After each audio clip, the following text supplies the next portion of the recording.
Back to the channel everyone, मैं हूं CA कविता और आज हम लोग स्टेप बाय स्टेप डिस्कशन करने वाले हैं कि एप्लीकेबल चेंजेस के साथ जीएसटीआर 1 आपको किस तरीके से फाइल करनी है। मैं सबसे पहले आपको ले आई हूं जीएसटी पोर्टल पे। यहाँ पे मैंने जनवरी की रिटर्न ओपन कर लिया। जनवरी की रिटर्न में बहुत सारे चेंजेस है, तो बड़े ध्यान से आप लोगों को वो रिटर्न फाइल करनी है। यहाँ पे आपको ऑप्शन दिखेगा जीएसटीआर 1 का, यहाँ आपको क्लिक कर देना है।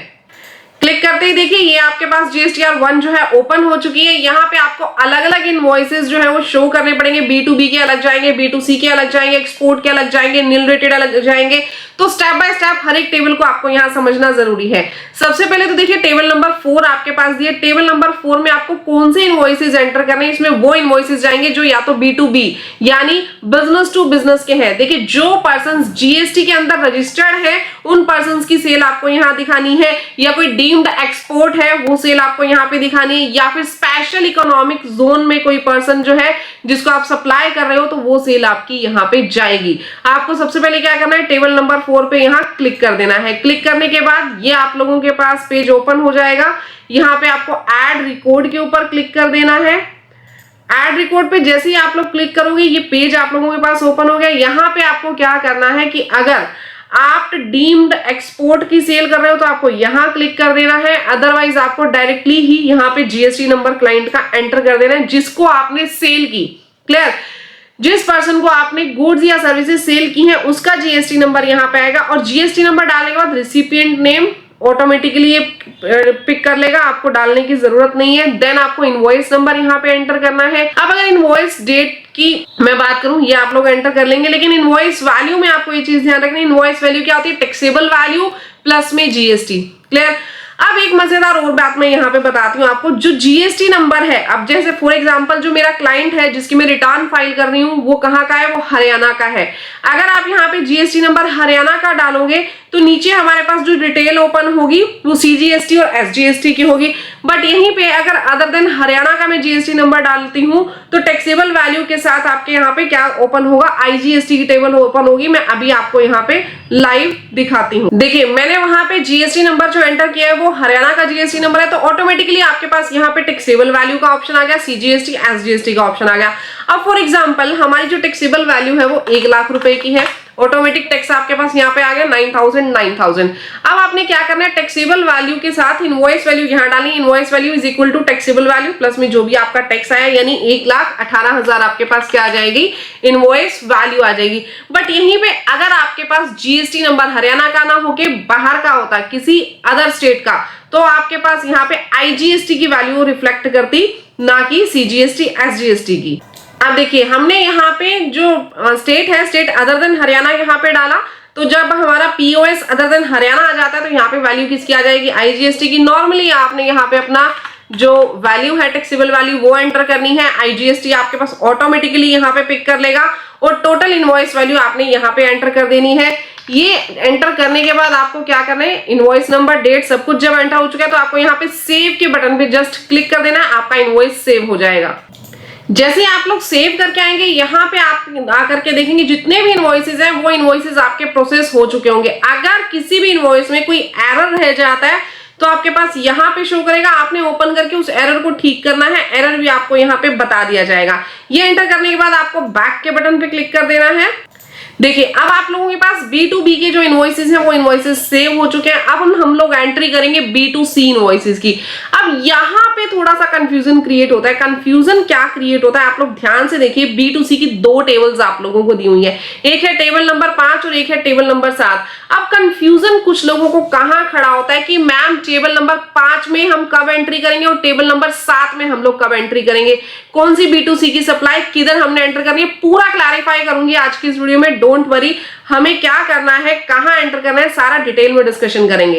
अब रिमूव कर लेते हैं सारी की सारी कंफ्यूजन को, ठीक है। बिल्कुल कंसेप्चुअल क्लैरिटी के साथ सीखेंगे कि कहां पे आपको जो B2C की सप्लाई है वो टेबल नंबर 5 में शो करनी है और कौन सी B2C की सप्लाई आपको टेबल नंबर 7 में शो करनी है। देखिए टेबल नंबर 5 में आपके पास कौन सी सप्लाई जाएगी? टेबल नंबर 5 में वो सप्लाई जाएगी जो कि अनरजिस्टर्ड पर्सन को की गई है, जिसका place of supply is other than the state where the supplier is located. यानी कि जो पीओएस है वो सप्लायर जहां पे लोकेटेड है उस जगह के अलावा कोई और पीओएस होना चाहिए। जैसे कि जो हमारे वाला क्लाइंट है वो कहाँ का रहने वाला है? वो हरियाणा का रहने वाला है।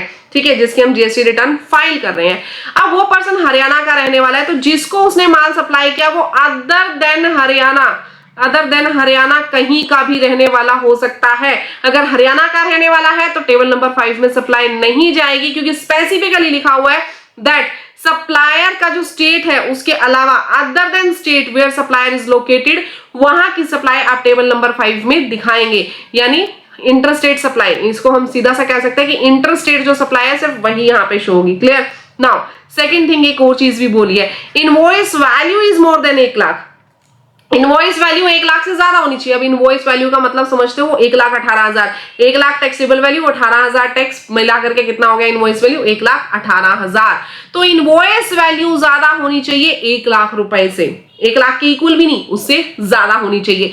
तो यहाँ पे आपके पास 2 कंडीशंस होंगी। फर्स्ट कंडीशन आपके पास क्या आई कि invoice value is greater than 1 lakh rupees, plus में दूसरा इंटर स्टेट सप्लाई होगी तभी यहां पे शो करनी है, अदरवाइज आपको टेबल नंबर 5 में उसको शो नहीं करना है। बिल्कुल कंसेप्चुअल क्लैरिटी है, कोई दिक्कत वाली बात नहीं है। समझ में आ गया आप लोगों को? जी मैम समझ में आ गया। Now come to the table number 7, दोनों में ही B2C सप्लाई जाएगी, बस यहाँ पे लार्ज इनवॉइसेस की सप्लाई जा रही है, 1 लाख से ज्यादा वालों की और इंटरस्टेट वालों की। यहाँ पे किसकी सप्लाई जाएगी? यहाँ पे उन सबकी जाएगी, उन अनरजिस्टर्ड पर्संस की, other than supplies covered in table number 5। बिल्कुल साफ सुथरी ये बात करता है। टेबल नंबर 5 में जो शो कर दिए, बहुत अच्छा हुआ। अब टेबल नंबर 5 के अलावा जो भी बच गए वो उठा करके आप लोगों को टेबल नंबर 7 में एंटर कर देने हैं। अब टेबल नंबर 7 में ना एक छोटी सी चीज और दी गई है, मैं उसको टेबल नंबर 9B में डिस्कस करने वाली हूँ, net of debit credit notes.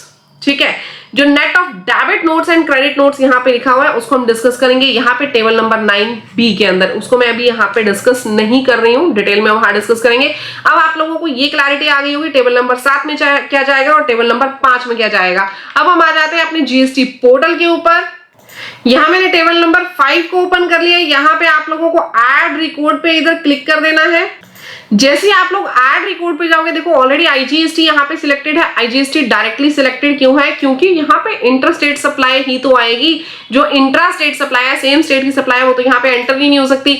यहाँ पे आपको पीओएस एंटर करना है। देखिए जब पीओएस पे मैं जाऊंगी ना, यहाँ हरियाणा को सिलेक्ट नहीं करेगा, हिमाचल प्रदेश लेगा, लेकिन हरियाणा को सिलेक्ट नहीं करना, क्योंकि हरियाणा का क्लाइंट है, तो हरियाणा की सप्लाई आप लोग शो नहीं कर सकते। ठीक है ना, पीओएस आपको सिलेक्ट करना है, जिस पीओएस की आपने सप्लाई दिखाई है वो पीओएस आप यहाँ पे ले लीजिए। इनवॉइस नंबर यहाँ पे एंटर करना है, इनवॉइस वाइज डिटेल जाएगी। यहाँ पे ध्यान रखिएगा बड़े इनवॉइसेस की डिटेल है, क्योंकि 1 लाख से ज्यादा का इनवॉइस है, तो वो आपको यहाँ पे इनवॉइस वाइज ही डिटेल देनी पड़ेगी। इनवॉइस की डेट यहाँ एंटर करनी है, इनवॉइस वैल्यू डालना है और टैक्सेबल वैल्यू यहाँ पे डाल देनी है। सब डालने के बाद आपको सेव के बटन पे क्लिक कर देना है। देखिए ये इनवॉइस भी आप लोगों का प्रोसेस हो चुका है। अगर प्रोसेस ना होता तो यहाँ पे टिक का साइन आपके पास नहीं आना था। नाउ अब आ जाते हैं हम टेबल नंबर 7 पे। टेबल नंबर 6 से हम इसके बाद डिस्कस करेंगे। टेबल नंबर 7 पे आप लोगों ने क्लिक कर देना है। सेम यहाँ पे ऐड रिकॉर्ड्स के ऊपर क्लिक करेंगे। देन यहाँ पे आपको पीओएस सिलेक्ट करना है। अब पीओएस देखिए यहाँ पे हरियाणा भी सिलेक्ट हो जाएगा, कोई अदर पीओएस है वो भी सिलेक्ट हो जाएगा। हरियाणा सिलेक्ट करोगे तो सीजीएसटी एसजीएसटी आ जाएगा, और अदर देन हरियाणा आप कुछ भी यहाँ पे क्लिक करते हैं तो आईजीएसटी आपके पास ऑटोमेटिकली आ जाएगा।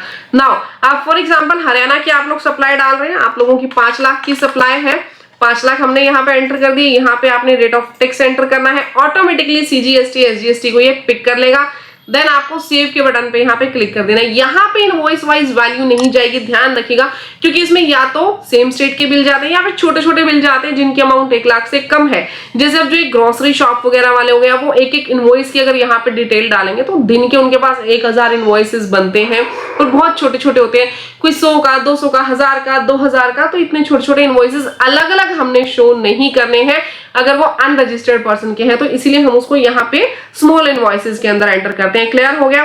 नाउ यहां तक आने के बाद आपको सेव के बटन पे क्लिक कर देना है। यहाँ देखिए B2C अदर्स भी आप लोगों का सेव हो चुका है, प्रोसेस हो चुका है ये इनवॉइस आपके पास।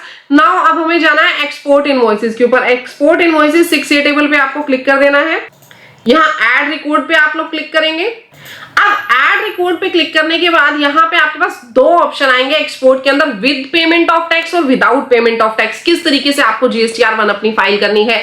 देखिए विद पेमेंट ऑफ टैक्स का मतलब क्या है और विदाउट पेमेंट ऑफ टैक्स का मतलब क्या है, सबसे पहले तो ये चीज समझ लो आप लोग। अब होता क्या है एक्चुअल में, कुछ लोग क्या करते हैं जब वो एक्सपोर्ट करते हैं तो उनके पास 2 ऑप्शन होते हैं।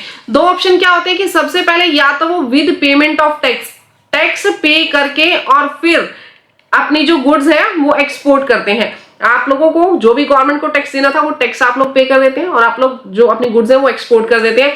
आपने यहाँ पे टैक्स गवर्नमेंट को क्या कर दिया जी, पे कर दिया। यहाँ पे आप सभी जो अपने डॉक्यूमेंट्स हैं वो गवर्नमेंट को शो करते हो और शो करने के बाद आप लोग क्या करते हो, गवर्नमेंट से उस पैसे का रिफंड ले लेते हो। गवर्नमेंट से उस पैसे का रिफंड ले लेते हो, जो भी आपने टैक्स पे किया था, टैक्स का रिफंड गवर्नमेंट आपको कर देती है। तो इसको हम क्या बोलते हैं, विद पेमेंट ऑफ टैक्स बोलते हैं। विदाउट पेमेंट ऑफ टैक्स के अंदर क्या होता है, आप लोग गवर्नमेंट को टैक्स पे ही नहीं करते, आप गवर्नमेंट को टैक्स पे नहीं करते।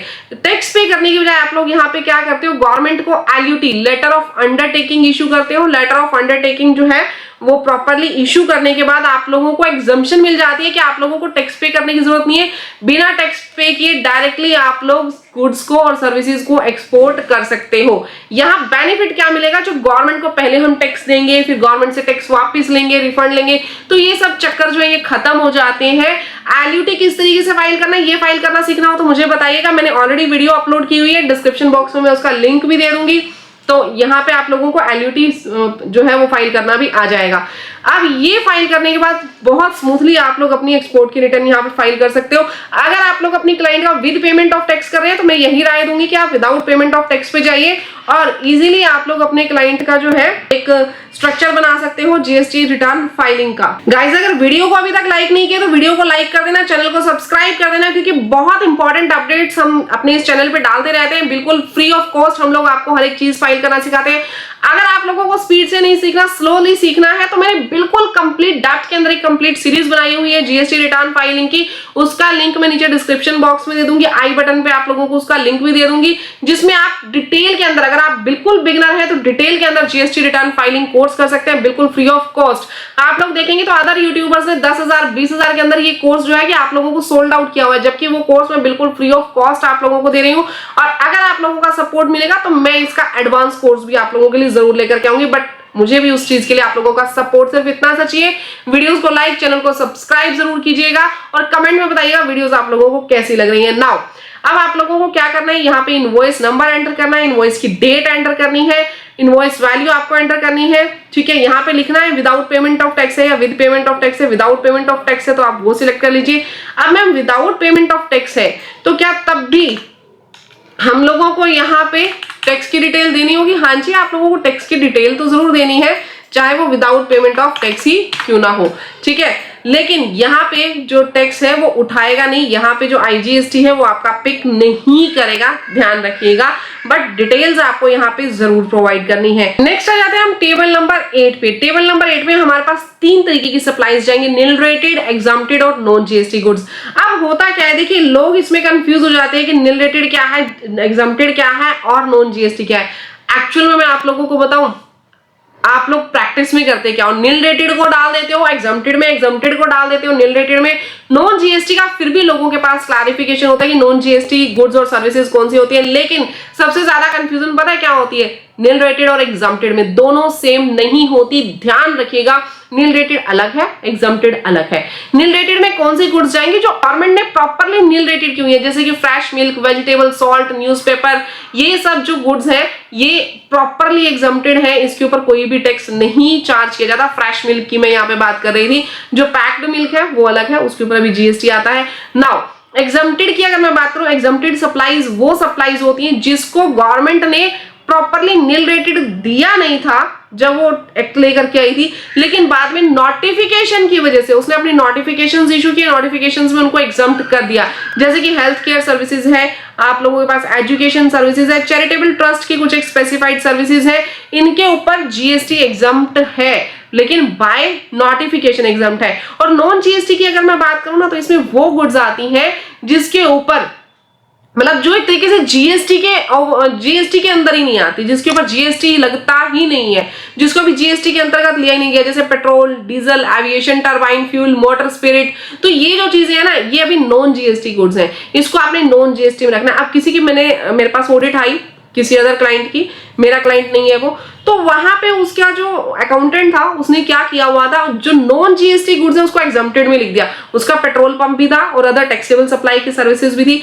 तो जो पेट्रोल पंप के अंदर जो आप लोग पेट्रोल डीजल वहां पे सप्लाई करो, that is a non GST supply. उसको आपने नॉन जीएसटी में रखना है, उसको नील रेटेड या एग्जम्प्टेड में मत डाल देना, कल को आप लोगों को दिक्कत खड़ी हो जाएगी। 9 के अंदर उसका क्लैरिफिकेशन दे दिया करो अगर ऐसी कोई दिक्कत पहले की हुई है तो।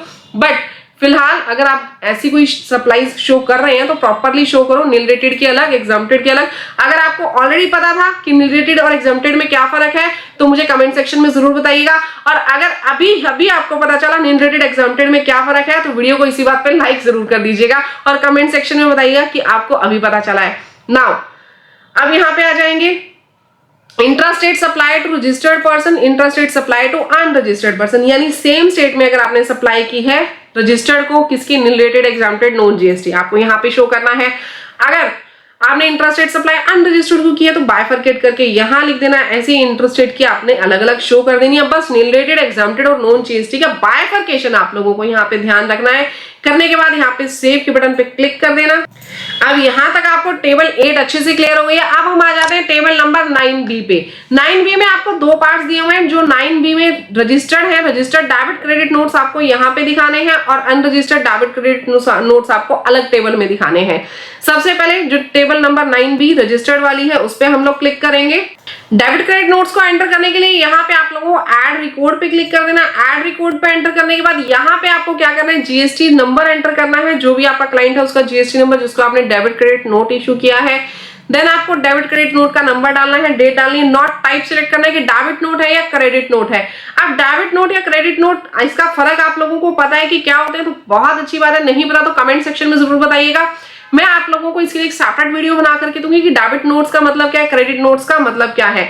ठीक है, नाउ नोट की वैल्यू डालिए। पीओएस आपको यहाँ पे ऑटोमेटिकली सिलेक्ट कर लेगा। जैसे ही आप यहाँ पे जीएसटी नंबर एंटर करोगे, जीएसटी नंबर डालने के बाद ऑटोमेटिकली यहाँ पे सारी डिटेल्स ले लेगा, पीओएस ऑटोमेटिकली आ जाएगा। देन आपको बाकी चीजें यहाँ पे एंटर करके सेव के बटन पे क्लिक कर देना है।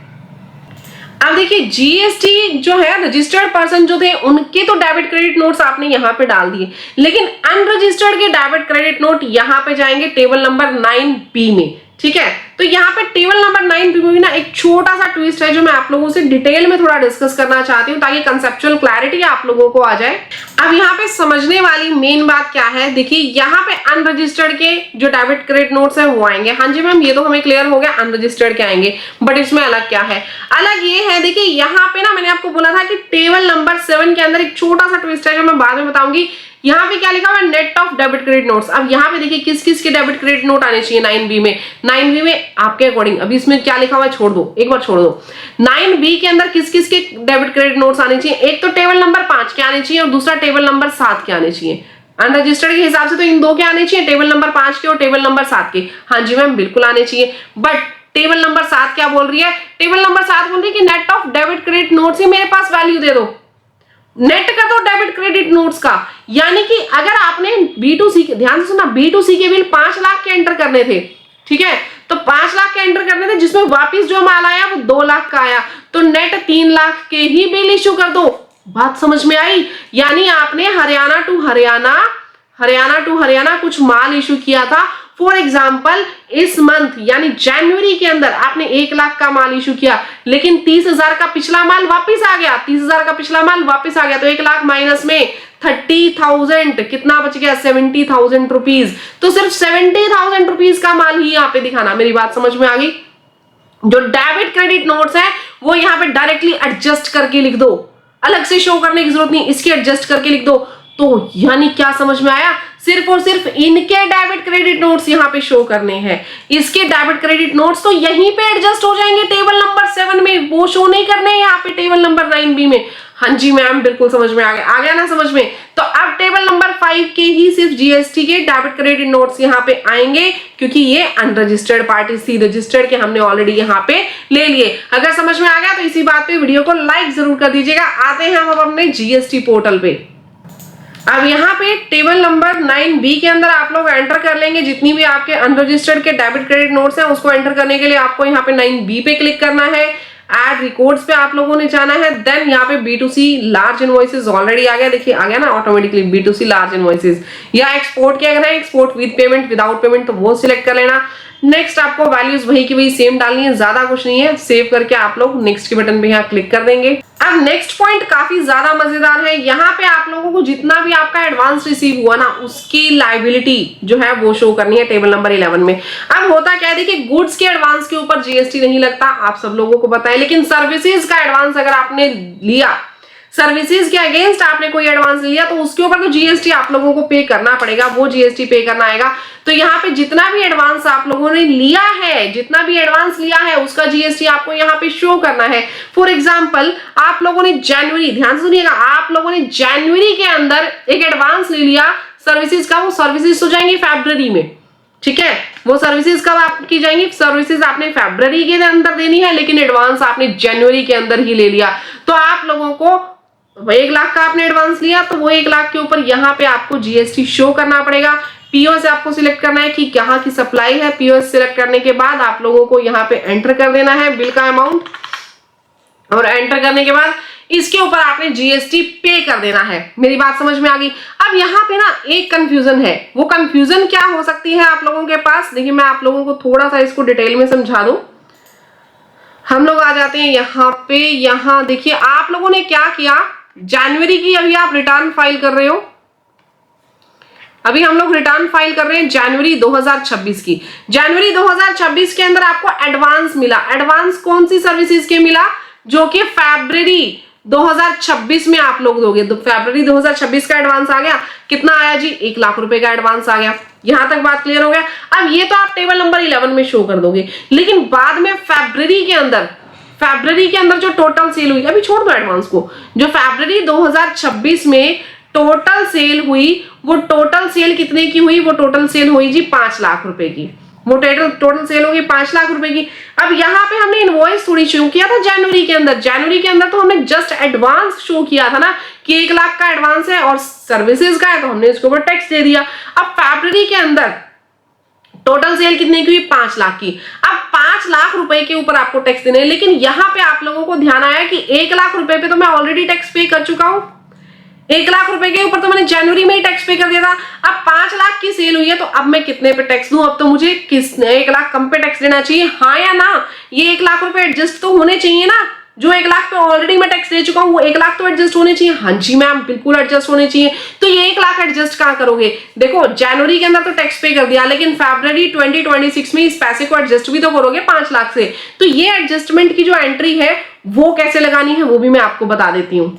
देखो यहाँ पे ये जो मेरे पास टैक्स लायबिलिटी है, ये एडवांस रिसीव किया, इन एडवांस रिसीव हुआ तो यहाँ दिखाओगे जनवरी के अंदर आपका 1 लाख का बिल यहाँ आएगा, लेकिन फरवरी के अंदर एडजस्टमेंट कहाँ दिखाएंगे जी, एडजस्टमेंट यहाँ पे। आप लोगों को करना क्या है, फरवरी के अंदर 5 लाख का आपका बिल आपको यही शो करना है।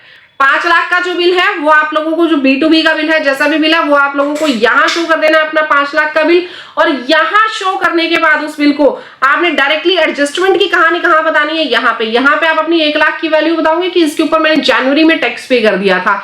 अब ऑटोमेटिकली जो आपकी टैक्स की लायबिलिटी निकल करके आएगी ना, ध्यान रखिएगा, इस 5 लाख में से 1 लाख माइनस हो जाएगा, सीधा टैक्स लायबिलिटी आपकी 4 लाख की निकल करके आएगी। 4 लाख के ऊपर ही आप लोगों को टैक्स पे करना पड़ेगा, पूरी अमाउंट पे टैक्स पे नहीं करना पड़ेगा। तो समझ में आ गया आपको नेक्स्ट 11B टेबल में आपको क्या शो करना है। तो आ जाओ अपने जीएसटी पोर्टल पे, यहाँ पे आप लोगों को ये टेबल सिलेक्ट करनी है। यहाँ पे आपको स्टेट वाइज डिटेल्स देनी है कि पीओएस आपका क्या था। पीओएस हमारा था हरियाणा के ऊपर हमने ऑलरेडी टैक्स पे कर दिया है। कितने एडवांसेस के ऊपर टैक्स किया है, 1 लाख पे, वो आपको एंटर करना है जस्ट यहाँ पे और सेव के बटन पे क्लिक कर देना है। नेक्स्ट आप लोगों के पास टेबल नंबर 12 आ जाएगी, द मोस्ट इंपॉर्टेंट टेबल। आप लोगों को HSN वाइज समरी प्रोवाइड करनी है, जितनी भी आपने सप्लाई यहाँ पे की है आप लोगों को अपना HSN एंटर करना है, आप लोगों को क्वांटिटी एंटर करनी है, अगर वो गुड्स है तो total quantity, taxable value, rate, IGST, CGST, ये सब आपको यहाँ पे बताना है और जस्ट सेव के बटन पे आप लोगों को क्लिक कर देना है। HSN की डिटेल B2B और B2C दोनों ही आप लोगों को अलग अलग प्रोवाइड करनी है कि B2B आपने कितना सप्लाई किया और B2C आप लोगों ने कितना सप्लाई किया है, ये दोनों डिटेल्स आपको देनी जरूरी है। नेक्स्ट आपके पास आ जाएगी टेबल नंबर 13। यहाँ पे डॉक्यूमेंट्स जितने इशू हुए हैं वो आपको डिटेल यहाँ पे देनी है कि आउटवर्ड सप्लाई कितनी है, invoice on inward supplies from unregistered person, revised invoice, debit note, credit note, payment voucher, refund voucher. Almost आप लोगों के जितनी भी, जैसे मेनली तो आपको डेबिट क्रेडिट नोट्स की डिटेल यहाँ पे देनी जरूरी है, इनवॉइस नंबर्स आपको देने जरूरी है कि आपने कौन से इनवॉइस से लेके कौन से इनवॉइस तक इशू किए हैं इनवॉइसेस, वो डिटेल्स आप यहाँ पे देकर के सेव के बटन पे क्लिक कर दीजिएगा। नेक्स्ट आप लोगों के पास आ जाएगी table number 14, supply made through eco. अगर आपने एक इलेक्ट्रॉनिक कॉमर्स ऑपरेटर के थ्रू कोई सप्लाई की है तो आपको यहाँ पे क्लिक कर देना है। अगर आपने अंडर सेक्शन 52 टीसीएस वाले ईसीओ से सप्लाई की है तो आपको यहाँ एंटर करनी है, 95 वाले ईसीओ की सप्लाई यहाँ एंटर करनी है। अगर बहुत डिटेल में आप लोग सीखना चाहते हो, ये वाली वीडियो अगर आप देखना चाहते हो तो मैंने आई बटन पे लिंक दे दिया, कंप्लीट डिटेल्स में मैंने सिखाया हुआ है कि ईसीओ की रिटर्न किस तरीके से फाइल करते हैं। और लेटेस्ट वीडियो अगर आप लोग चाहते हो कि लेटेस्ट वीडियो में एक और इसके ऊपर उससे भी ज्यादा डिटेल में लेकर के आऊं तो मुझे कमेंट सेक्शन में जरूर बताइएगा। ईसीओ को कंप्लीट डिटेल में हम लोग डिस्कस करेंगे one by one, each and every step. Now यहाँ पे आप लोगों ने इसके जो सप्लाई है वो एंटर कर देनी है, सप्लाई अंडर सेक्शन 95। ये डिटेल में आप लोग अलग वीडियो देख लीजिएगा, उसमें मैंने ऑलरेडी सब कुछ बताया हुआ है। नेक्स्ट हम यहाँ पे अमेंड रिकॉर्ड की बात करेंगे।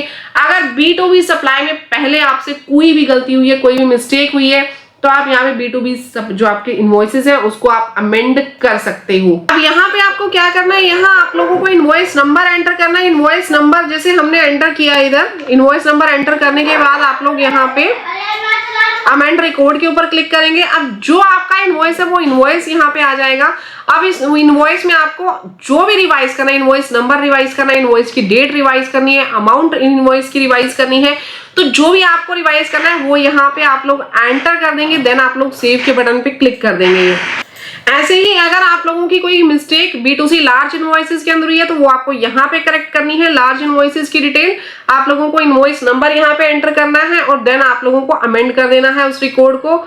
देन अगर आप लोगों ने यहाँ कोई डेबिट क्रेडिट नोट्स की अमेंडमेंट करनी है तो वो आप अमेंड कर सकते हैं। एक्सपोर्ट इनवॉइसेस की अमेंडमेंट यहाँ पे हो जाएगी, जो आपके ईसीयू के बिल्स हैं उनकी अमेंडमेंट हो जाएगी, एडवांसेस की भी अमेंडमेंट यहाँ पे हो जाएगी। तो जो भी आप लोगों की गलतियां अभी तक हुई हैं वो आप लोग यहाँ पे अमेंड कर सकते हैं। सारी डिटेल्स एंटर करने के बाद आपने जनरेट समरी पे क्लिक कर देना है। समरी आपके पास जनरेट हो जाएगी GSTR 1 की। देन आप लोगों को proceed to file GSTR return पे जाना है। प्रोसीड टू फाइल करने के बाद आपको एक एक स्टेप के ऊपर हर एक चीज को यहाँ पे चेक कर लेना है कि आपकी HSN वाइज समरी जो है कंप्लीट बिल्स की डिटेल्स के साथ मैच हो रही है। देन आप लोग अपनी GST रिटर्न फाइलिंग कर सकते हैं। डिटेल्स आपको एक बार गो थ्रू कर लेनी है, सारी की सारी चेक कर लेनी है। गाइस अगर GSTR 1 फाइलिंग की वीडियो आप लोगों को अच्छी लगी हो तो वीडियो को लाइक, चैनल को सब्सक्राइब जरूर कीजिएगा। मिलते हैं नेक्स्ट वीडियो में इससे भी ज्यादा इंफॉर्मेशन के साथ। और अगर आप लोगों को कोई स्पेसिफिक टॉपिक आपके पास है जिसके ऊपर आप लोग चाहते हो कि मैं अपने चैनल पे वीडियो लेकर के आऊं तो मुझे कमेंट सेक्शन में जरूर बताइएगा, मैं जरूर वीडियो बनाऊंगी उसके ऊपर।